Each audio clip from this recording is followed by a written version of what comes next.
అందరికీ నమస్కారం. హాజరైనటువంటి మీడియా మిత్రులు, ప్రింట్ అండ్ ఎలక్ట్రానిక్ మీడియా మీకు అందరికీ కూడా పేరు పేరున ధన్యవాదాలు తెలియజేస్తా ఉన్నాను. ఈరోజు గౌరవ ప్రతిపక్ష నాయకులు చంద్రబాబు నాయుడు గారు మన పలాస విచ్చేస్తున్నారని నిన్నటి నుంచి మనం వార్తల్లో చూస్తూ ఉన్నాం. మేమైతే మా ఉద్దాన ప్రాంతం తరపున హృదయపూర్వకమైనటువంటి స్వాగతం పలుకుతా ఉన్నాం. హుందాగా రాజకీయాలు చేయమని మనస్ఫూర్తిగా కోరుతా ఉన్నాం.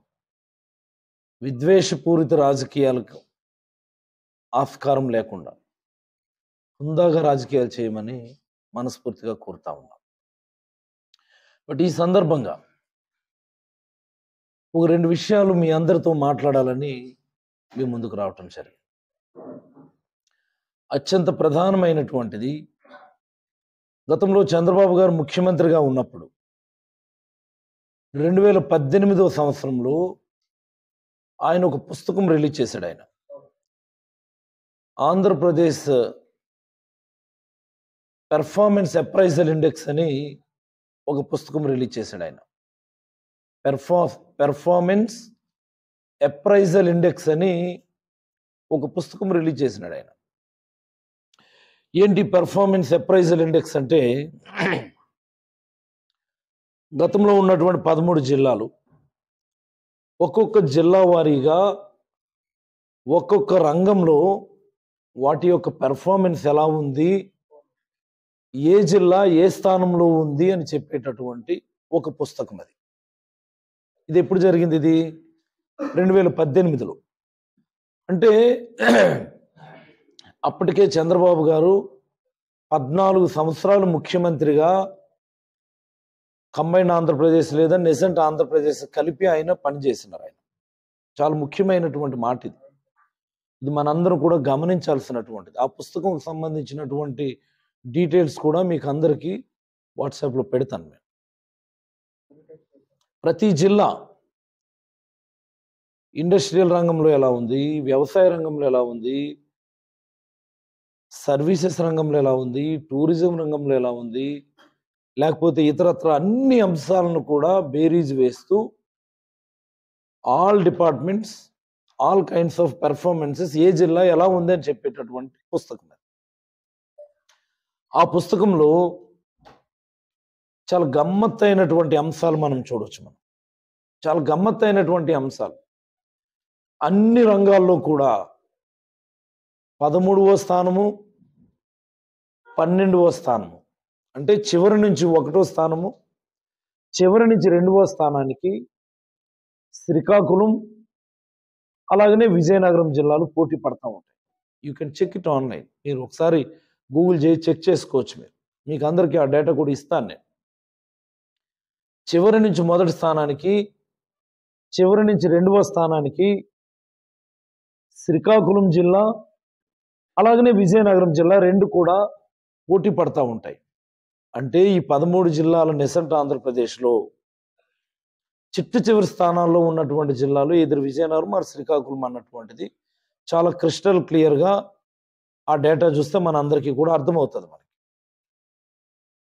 మనందరం గమనించాల్సినటువంటి అంశం ఏంటంటే, 2018లో రిలీజ్ చేసినటువంటి పుస్తకం అది. అంటే దాని అర్థం అప్పటికే చంద్రబాబు గారు 14 సంవత్సరాలు ముఖ్యమంత్రిగా పదవీ కాలాన్ని పూర్తి చేశారు అన్నటువంటి దాని అర్థం కూడా. 14 సంవత్సరాలు ముఖ్యమంత్రి పదవీ కాలం పూర్తి చేసినటువంటి తరుణంలో ఆయన రిలీజ్ చేసినటువంటి పుస్తకంలో, ఆయన చేతుల మీదుగా రిలీజ్ చేసినటువంటి ఆ పుస్తకంలో చివరి స్థానాల్లో శ్రీకాకుళం, విజయనగరం ఉంటే,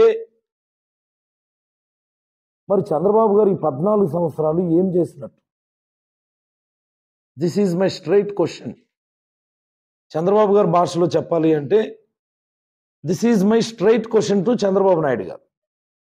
what you have contributed for the upliftment of the people in Srikakulam and Vizianagaram, Visakhapatnam minus Vizag.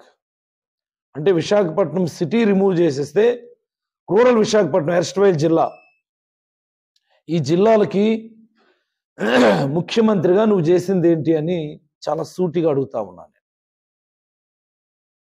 It's my straight question. What you have done, what you have contributed, how you have contributed. ఎందుకు మా జిల్లా ప్రజలు వలస వెళ్ళిపోతా ఉన్నారు? ఎందుకు విజయనగరం జిల్లా ప్రజలంతా కూడా వలస వెళ్ళిపోతా ఉన్నారు? ఎందుకు రూరల్ విశాఖపట్నం జిల్లా అంతా కూడా ఇంకా వెనుకబడే ఉంది? నీ కంట్రిబ్యూషన్ ఏంటి? ఇక్కడ మా ప్రజల జీవన ప్రమాణాలు పెంపొందించడానికో, ఉపాధి ఉద్యోగ అవకాశాలు కల్పించడానికో, what is your contribution? Please answer my question in today's meeting. ఈరోజు మీటింగ్లో దీనికి ఖచ్చితంగా మీరు సమాధానం చెప్పి తీరాలి.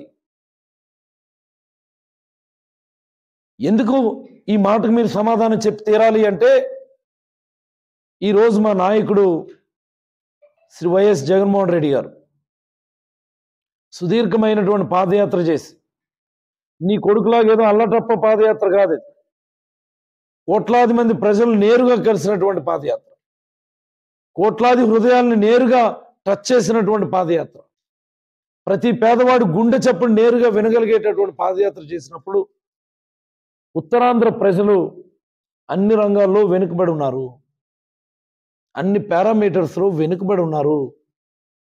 ఏదైనా ఒక గొప్ప రాజకీయ నిర్ణయం తీసుకుంటే తప్ప అక్కడి ప్రజల జీవన ప్రమాణాల్లో మార్పు రాదు అన్నటువంటి ఒక దృఢమైనటువంటి సంకల్పంతో విశాఖపట్నాన్ని ఎగ్జిక్యూటివ్ క్యాపిటల్గా అనౌన్స్ చేయడం జరిగింది. This is the philosophy behind that. ఎందుకు విశాఖపట్నం ఎగ్జిక్యూటివ్ క్యాపిటల్ కావాలి అంటే సింపుల్ లాజిక్ ఇది. ఎందుకు అమరావతి రైతులు అంత గొడవ చేస్తూ ఉన్నారు? Why the people from Amaravati area so frustrated? ఎందుకు అంత గొడవ చేస్తున్నారు? మీరు ఒకసారి ఆలోచించుకోండి పాత్రికేయ మిత్రులు, ఉత్తరాంధ్ర ప్రజలందరూ కూడా దీన్ని ఆలోచించండి. చంద్రబాబు గారు అక్కడ రాజధాని అనౌన్స్ చేశారు. రాజధాని అనౌన్స్ చేశారని చెప్పేదానికంటే కూడా అమరావతి పేరిట ఒక పెద్ద రియల్ ఎస్టేట్ వెంచర్ అని అనౌన్స్ చేశాడు ఆయన. ఒక పెద్ద layout, that's a real estate layout. అది మీరు చెక్ చేసుకోవచ్చు, గూగుల్ మ్యాప్స్లో చెక్ చేస్తే ఆ లేఅవుట్ స్థితిగతులు కూడా మీకు అర్థమైపోతాయి. అందుకని ఆ చుట్టుపక్కల ఉన్నటువంటి చంద్రబాబు సామాజిక వర్గ ప్రజల యొక్క భూముల ధరలు విపరీతంగా పెరిగినాయి. లక్షాధికారి కాస్త కోటీశ్వరుడు అయినాడు, కోటీశ్వరుడు కాస్త బిలీనీర్ అయినాడు, అట్లీస్ట్ అయ్యే అవకాశాలు ఉంటాయి అన్నటువంటిది వాళ్ళ ఆలోచన. అది చంద్రబాబు ఇన్ని సంవత్సరాలు ముఖ్యమంత్రిగా పనిచేసి ఆయన సామాజిక వర్గం కోసం, ఆయన కులం కోసం ఏదైనా గొప్ప కార్యక్రమం చేయాలని ఆయన తలంచాడు. ఆయన వాళ్ళ కులమోలు ఉన్న దగ్గరే ఆంధ్రప్రదేశ్ రాజధాని ఉండాలని ఆయన ఎక్వైరీ చేసినట్టు 33,000 ఎకరాలు పూలింగ్, నాట్ ఎక్విజిషన్. ఆయన పూల్ చేసినటువంటి 33,000 ఎకరాలు ప్రభుత్వ భూములు, అంటే అటవీ భూములు అవి ఇవి కలిపి ఒక 20,000 ఎకరాలు, మొత్తంగా 55,000 ఎకరాల్లో ఈ రోడ్లు, డెవలప్మెంట్లు, పార్కులు, చంద్రబాబు చెప్పినటువంటి ఈ హంసల దీవులు అవి ఇవి పోగా ఓ 10,000 ఎకరాలు రైతులకు ఇస్తాం మనం ల్యాండ్ పూలింగ్ కాన్సెప్ట్ కింద. ఎంటైర్ 10,000 ఏకర్స్ చంద్రబాబు కులమోలకు అప్పచెప్తాం మనం డెవలప్ చేసి, ప్రభుత్వ అవసరాల కోసం ఒక 5,000 ఎకరాలు మిగులుతుంది. అంటే రేపు పొద్దున్న అక్కడ ఎవరైనా ఒక ఇంచు భూమి కొనాలన్నా చంద్రబాబు సామాజిక వర్గం వాళ్ళ దగ్గరే కొనాలా? ఎవరైనా ఏదో ఒక ఆర్గనైజేషన్ పెట్టాలి అంటే చంద్రబాబు కులం వాళ్ళ దగ్గర భూమి కొనే పెట్టాలా? అంటే ఎంటైర్ క్యాపిటల్ ఏరియా అంతా కూడా చంద్రబాబు సామాజిక వర్గం చేతిలో బందీలుగా ఉండాలా?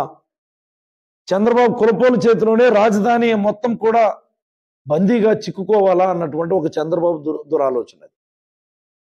ఎందుకు మేము దానికి ఒప్పుకోవాలా? ఎందుకు ఒప్పుకోవాలండి మేము? అమరావతి ప్రాంతంలో చంద్రబాబు కులం వాళ్ళ ఏమైనా వలసలు ఉన్నాయా? ఉపాధి కోసం అని చెప్పి ఎక్కడికైనా వలసలు వెళ్ళిపోతున్నారా? మా విశాఖపట్నంకి ఏంటి తక్కువ? విశాఖపట్నంలో వనరులు లేవా? అంతర్జాతీయ సదుపాయాలు లేవా? ఎందుకు ఇక్కడ పెట్టరు రాజధాని? ఏమి ఇక్కడ రాజధాని పెడితే ఇక్కడ ప్రజల భూములు కూడా వాల్యుయేషన్ పెరుగుతుంది కదా, ఆస్తుల విలువ పెరుగుతుంది కదా. తద్వారా ఉత్తరాంధ్ర ప్రజలు కూడా లక్షాధికారులు కోటీశ్వరులు అవుతారు కదా. రాజధాని ఇక్కడికి వస్తే అనేకమైనటువంటి వ్యాపార సంస్థలు, అనేకమైనటువంటి విద్యా సంస్థలు, అనేకమైనటువంటి పరిశ్రమలు వస్తాయి కదా. అన్ని రకాలుగా ఉద్యోగ ఉపాధి అవకాశాలు పెరుగుతాయి కదా. తద్వారా ఉత్తరాంధ్ర ప్రజల జీవితాల్లో వెలుగులు నిండుతాయి కదా. ఎందుకు దీనికి ఒప్పుకోడు చంద్రబాబు నాయుడు? ఏంటి మీకు సమస్య? మాట్లాడితే అమరావతి రాజధాని అంటావు, ఎందుకు విశాఖపట్నం రాజధాని కాకూడదని నేను అడుగుతా ఉన్నాను. ఎందుకు విశాఖపట్నాన్ని రాజధానిగా మీరు అంగీకరించాలని అడుగుతా ఉన్నాను. మా ఉత్తరాంధ్ర ప్రజలకు మంచి జరుగుతుందంటే, మా ఉత్తరాంధ్ర ప్రజల జీవన ప్రమాణాలు పెరుగుతాయంటే, మా ఉత్తరాంధ్రలో ప్రజలకు ఉద్యోగ ఉపాధి అవకాశాలు పెరుగుతాయి అంటే, మా ఉత్తరాంధ్రలో ప్రజల ఆస్తుల విలువలు పెరుగుతాయి అంటే మీరు ఎందుకు దానికి ఒప్పుకోరు? మీరు ఖచ్చితంగా దీనికి సమాధానం చెప్పి తీరాలి. మీరు ఎగ్జిక్యూటివ్ క్యాపిటల్గా మీరు ఎందుకు అంగీకరించరు? మీరు ఉత్తరాంధ్ర ప్రజలందరినీ నేను అడుగుతా ఉన్నా. ఇది మనందరం మేల్కోవాల్సినటువంటి సమయం.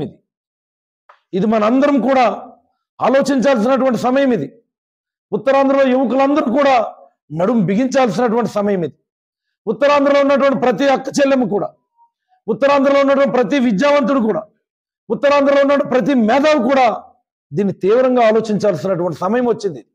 ఇంకా ఎంతకాలం ఇంకా మనం ఉత్తరాంధ్ర అంటే ఉద్యమాలకి పేరు అంటారు. దేనికి ఉద్యమాలు జరిగినాయి ఇక్కడ? ఎవరి వల్ల ఉద్యమాలు జరిగాయి ఇక్కడ? దేనికి ఉద్యమాలు చేశాం మనం? కూడు గుడ్డ కోసమే కదా. పేదవాడికి ఇల్లు ఇవ్వండి అనే కదా మనం ఉద్యమాలు చేసాం.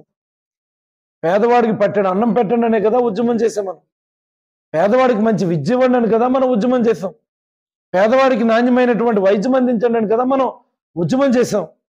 ప్రతి పేదవాడికి సమన్యాయం జరగాలని కదా మనం ఉద్యమం చేసాం. ఇక్కడ ఉపాధి అవకాశాలు లేవు, ఎక్కడికో వెళ్ళిపోతూ ఉన్నారు, ప్రభుత్వాలు ఏంటి కళ్ళు మూసుకున్నాయని చెప్పి కదా మనం ఉద్యమాలు చేసాం మనం. మరి అలాంటి గొప్ప అవకాశం ఈరోజు జగన్మోహన్ రెడ్డి గారు ఉత్తరాంధ్ర ప్రజలందరి చేతుల్లో పెట్టడానికి సిద్ధంగా ఉంటే, చంద్రబాబు నాయుడు లాంటి పెత్తందారి, చంద్రబాబు నాయుడు ముఠాలో ఉన్నటువంటి ప్రతి పెత్తందారు కూడా ఉత్తరాంధ్రని వ్యతిరేకిస్తూ, ఉత్తరాంధ్రలో రాజధాని వ్యతిరేకిస్తూ, ఉత్తరాంధ్ర ప్రజల కళ్ళ ముందు ఉన్నటువంటి గొప్ప అవకాశాన్ని కాలు రాసేటటువంటి కుట్ర పన్నుతా ఉంటే మనం ఎందుకు ఇంకా మనం నిశ్శబ్దంగా ఉండాలి?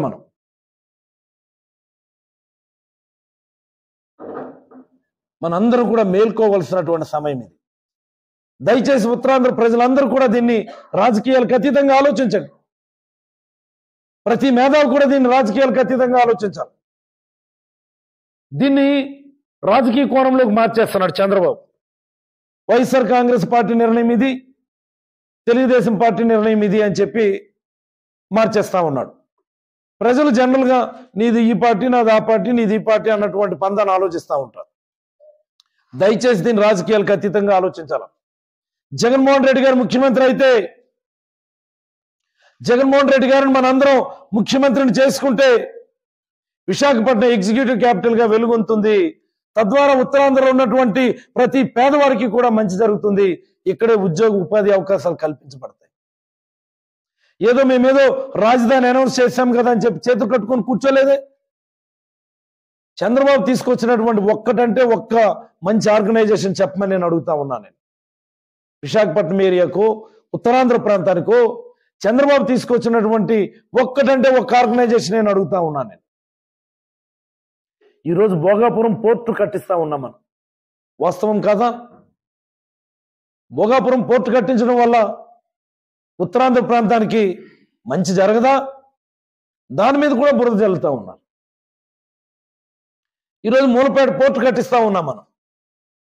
ఏమయ్యా చంద్రబాబు, నేను అడుగుతా ఉన్నా, నీకు 980 కిలోమీటర్ల తీర ప్రాంతం ఉంటే నీ 14 సంవత్సరాలు ముఖ్యమంత్రి కాలంలో ఒక్కటైనా ఒక్క పోర్టు కట్టుకోగలిగావా నువ్వు?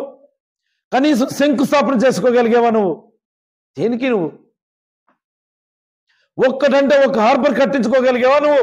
ఈ 980 కిలోమీటర్స్ తీర ప్రాంతంలో నువ్వు దేనికి నీకు ముఖ్యమంత్రి పదవి? ఈరోజు మూలపేట పోర్టు నిర్మాణం శరవేగంగా జరుగుతోంది. మీరందరూ కూడా ఒకసారి వెళ్ళి పరిశీలించండి. తద్వారా శ్రీకాకుళం జిల్లాలో కూడా పారిశ్రామికీకరణ పెద్ద ఎత్తున జరిగితే రాబోయే రోజుల్లో వలసలు నివారించగలుగుతాం. శ్రీకాకుళంలో మూలపేట పోర్టు, విజయనగరంలో భోగాపురం ఎయిర్పోర్టు, అలాగనే విశాఖపట్నం ఎగ్జిక్యూటివ్ క్యాపిటల్, ఇలా చెప్పుకుంటూ పోతే ఉత్తరాంధ్రకి అనేకమైనటువంటి అభివృద్ధి కార్యక్రమాలు ఈరోజు మనం చేపట్టడం జరుగుతూ ఉంది. Bhogapuram airport Visakhapatnam city connect చేసేటటువంటి 6 లేన్ హైవే కావచ్చు, మెట్రో రైల్ ప్రాజెక్ట్ కావచ్చు. మాట్లాడితే Chandrababu Kia Kia Kia Kia అనుకొని చెప్తా ఉంటాడండి. ఏంటి కియా నాకు అర్థం కాదు. కియా కంపెనీ 2000 కోట్ల రూపాయలతో అక్కడ పెట్టుబడులు పెట్టింది. మన హయాంలో ఎన్ని వేల కోట్లతో ఎలాంటి ప్రాజెక్టులు ఈ రాష్ట్ర వ్యాప్తంగా తీసుకురాగలిగాము ఒకసారి మీకు మామూలుగా చెప్తాను నేను. జస్ట్ ఎగ్జాంపుల్, మీకు ఒక్క గ్రీన్ ఎనర్జీలోనే 23,000 కోట్ల పైన పెట్టుబడులు తీసుకొచ్చినాం మనం గ్రీన్ ఎనర్జీ డిపార్ట్మెంట్లో. అంతెందుకండి, శ్రీ సిమెంట్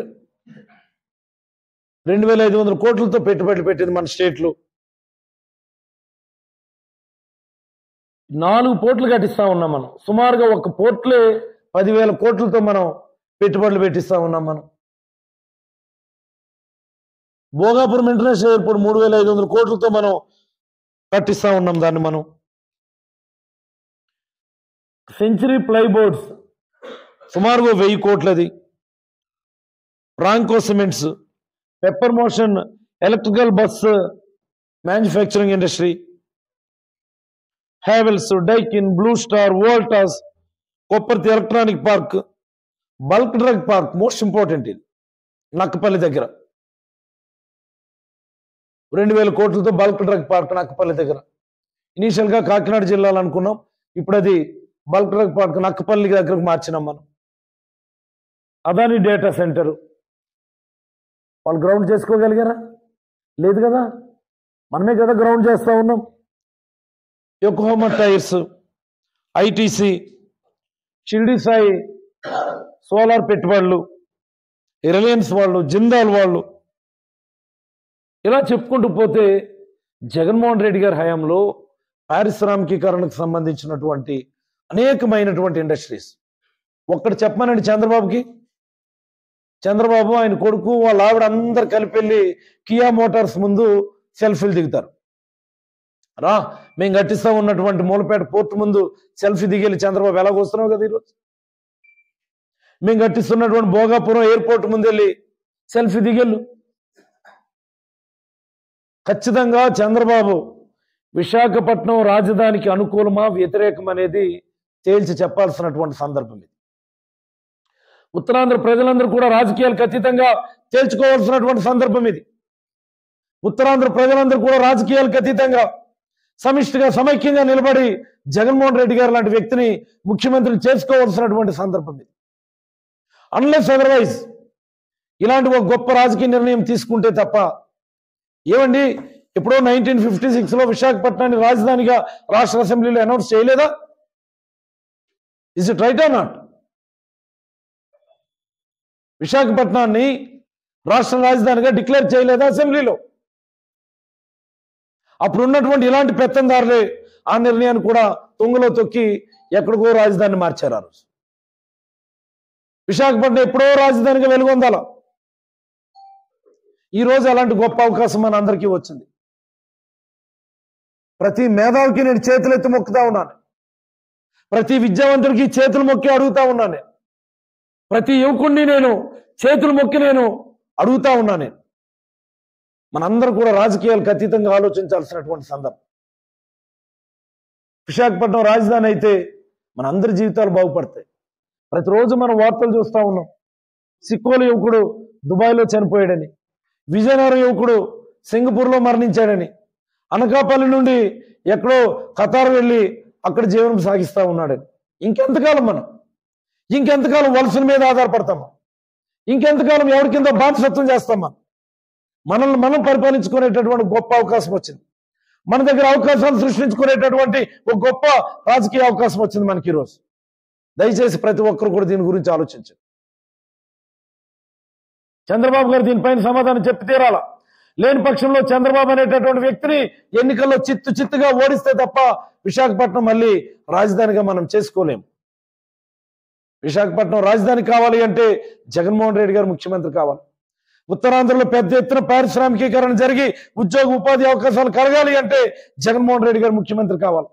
ఉత్తరాంధ్రలో ఉన్నటువంటి యువకులందరికీ కూడా ఇక్కడే ఉపాధి కల్పించాలి అంటే జగన్మోహన్ రెడ్డి గారు ముఖ్యమంత్రి కావాలి. దీన్ని ప్రతి యువకుడు కూడా ఆలోచించమని కోరుతా ఉన్నాను.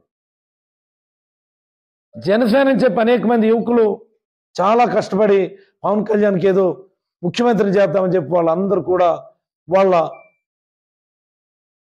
టైంని డబ్బుల్ని వృధా చేసుకొని 5 సంవత్సరాలు తిరిగారు వాళ్ళు. అలాంటి వాళ్ళ ఆశలు కూడా పవన్ కళ్యాణ్ గారు తుంగలో తొక్కి ఈరోజు చంద్రబాబు సంకలాగుతా ఉన్నారు. దయచేసి యువకులారా మీరందరూ కూడా ఆలోచించుకోండి ఒకసారి. మీ ఆశల్ని, మీ సంకల్పాన్ని, మీ కష్టాన్ని, మీ ఆశయాన్ని మీ నాయకుడు పవన్ కళ్యాణ్ గారు చంద్రబాబు దగ్గర తాకట్టు పెట్టేశారు. రండి కలిసి పనిచేద్దాం మన అందరం కూడా. జగన్మోహన్ రెడ్డి గారిని ముఖ్యమంత్రిని చేసుకుందాం. మన ప్రాంతానికి మంచి జరిగేటటువంటి ఒక గొప్ప అవకాశం ఇది. అయ్యా చంద్రబాబు గారు, మీరు ఎలాగో వస్తూ ఉన్నారు. మీరు రండి ఒకసారి మేము పచ్చగా చేసినటువంటి ఉద్యానాన్ని కూడా ఒకసారి పరిశీలించి చూడండి. మీరు ఒకసారి మీ హయాంలో తిత్లీ పరిహారాన్ని పార్టీల పరంగా ఇచ్చుకొని పార్టీలకు అతీతంగా తుఫాన్లు సైతం మీరు పార్టీ మాదిరి చేస్తే ఈరోజు జగన్మోహన్ రెడ్డి గారు 3.5 లక్షల కొబ్బరి మొక్కలను పంపిణీ చేసి 2.5 లక్షల జీడి మొక్కలను పంపిణీ చేసి మళ్ళీ మా ఉద్యానాన్ని పూర్తిగా పునర్నిర్మించుకొని పచ్చగా మార్చుకున్నాం. దురదృష్టం ఏంటంటే డిజాస్టర్ మేనేజ్మెంట్ రూల్స్లో మనం ఎన్యూమరేషన్ ప్యాటర్న్ మార్చడానికి కుదరదు. కాబట్టి ఇచ్చిన హామీ ప్రకారం తిత్లీ పరిహారాన్ని కూడా ఎవరికైతే చంద్రబాబు ఇచ్చాడు మళ్ళీ వాళ్ళకే మేము ఇవ్వాల్సి వచ్చింది. ఇచ్చాం కూడా. ఇంచండి మేము రాజకీయాలకు అతీతంగా పనిచేస్తామని ప్రామిస్ చేసినాం. నీ వల్ల పూర్తిగా భ్రష్టు పట్టిపోయినటువంటి మా ఉద్యానం, కిడ్నీ వ్యాధులతో కునారిల్లుతున్నటువంటి మా ఉద్యాన ప్రజల కోసం మేము నిర్మించినటువంటి 200 పడకల వైఎస్ఆర్ సూపర్ స్పెషాలిటీ హాస్పిటల్ వచ్చి చూడమని నేను కోరుతా ఉన్నాను. మా ప్రాంత ప్రజలకి సర్ఫేస్ వాటర్ సప్లై చేయాలని 700 కోట్ల రూపాయలతో వైఎస్ఆర్ సుజలధార వాటర్ ప్రాజెక్టు కూడా పరిశీలించమని నేనైతే చంద్రబాబును కోరుతా ఉన్నాను. నువ్వు 14 సంవత్సరాలు ముఖ్యమంత్రిగా చేశావు. ఇక్కడ మా గౌతు కుటుంబం 60 సంవత్సరాలు పరిపాలించి మా నియోజకవర్గానికి ప్రభుత్వ డిగ్రీ కాలేజ్ ఇచ్చుకోలేకపోతే మేమిచ్చిన మా ప్రభుత్వ డిగ్రీ కాలేజీలు పరిశీలించమని కోరుతా ఉన్నాను. చంద్రబాబు నువ్వు అనేక సార్లు పలాస వచ్చావు. నీ కొడుకు కూడా అనేక సార్లు పలాస వచ్చాడు. నీ హయాంలో పలాస ఎలా ఉందో మా హయాంలో పలాస ఎలా ఉందో ఒకసారి పరిశీలించమని కోరుతా ఉన్నాను.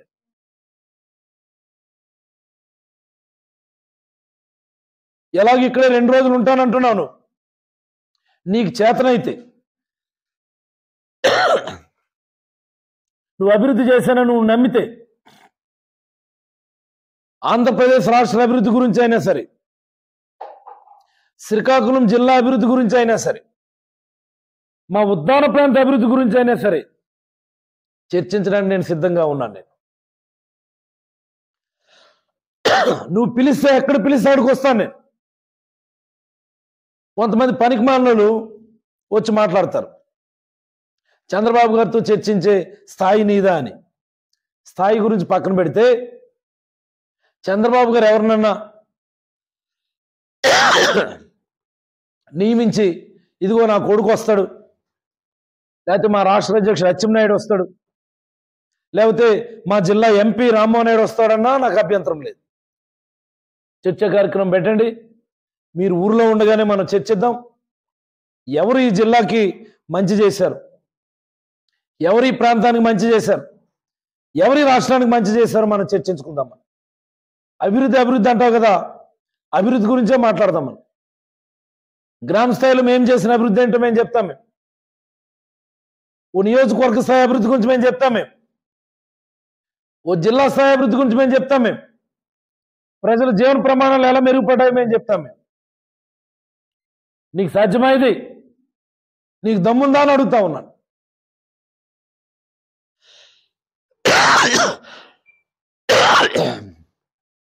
మరి అలాగనే చివరిగా ఒక్క మాట, మా నాయకుడు ఈ రాష్ట్ర ముఖ్యమంత్రి జగన్మోహన్ రెడ్డి గారి మీద మొన్న జరిగినటువంటి దాడి, చంద్రబాబు నువ్వు దీనికి ఖచ్చితంగా సమాధానం చెప్పి తీరాలి. మీ తెలుగుదేశం గూండాలు, యువర్ గూన్స్, మా నాయకుడు బస్సు యాత్రలో వస్తున్నటువంటి స్పందన చూసి తట్టుకోలేక నీ ప్రోద్బలంతోనే నువ్వు కావాలని చేయించిందని నేనైతే భావిస్తా ఉన్నాను.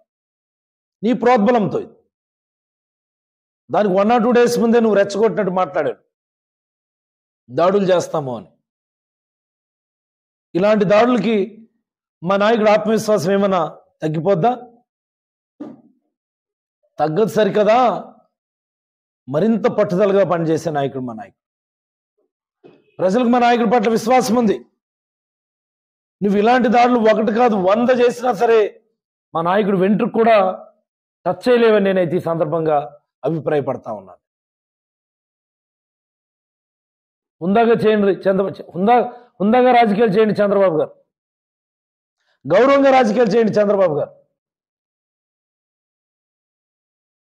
మేము రెచ్చిపోతే మామూలుగా ఉండదు. మేము పుట్టి పెరిగిన ప్రాంతం అది, మేము పెరిగిన వాతావరణం అలాంటిది. అయినా సరే ఏ సందర్భంలో కూడా మేము అదుపు తప్పిన పరిస్థితి లేదు, సమయంను కోల్పోయిన పరిస్థితి లేదు. అన్ని సందర్భాల్లో కూడా చాలా సమయంతోనే వ్యవహరించాం. దయచేసి హుందాగా రాజకీయాలు చేయండి. హేళన చేస్తూ ఉన్నారు, మళ్ళీ కావాలని రాయితో కొట్టించుకున్నాడు అని. ఒక అమ్మ అబ్బా పుట్టినోడు ఎవడైనా అలా మాట్లాడతాడా? ఒక అమ్మకి అబ్బకి పుట్టినోడు ఎవడైనా అలా మాట్లాడతాడా? కేవలం ఈ చంద్రబాబు గూండాలకే చెల్లింది ఇది, చంద్రబాబు ముఠాకే చెల్లింది ఇది. నేను ఛాలెంజ్ చేస్తా ఉన్నా, ఎవరికైనా తెలుగుదేశం పార్టీ నాయకుడికి కావాలని వాళ్ళు కొట్టించుకోమని చెప్పండి, అక్కడే కరెక్ట్ తగిలేట్టుగా చూద్దాం. కావాలని ఆర్కెస్ట్రేటెడ్గా కొట్టించుకోమని చూద్దాం మనం. ఏంటో మాటలవి, పిచ్చివాగుడంతాను. జీతాలకు పనిచేసేటటువంటి కొంతమంది కుక్కలు ఈ రకంగా మాట్లాడుతూ ఉన్నారు. ఓ పక్కనేమో హేళన, ఇంకో పక్కనేమో సానుభూతి. చంద్రబాబు ఏంటి డ్రామాలు?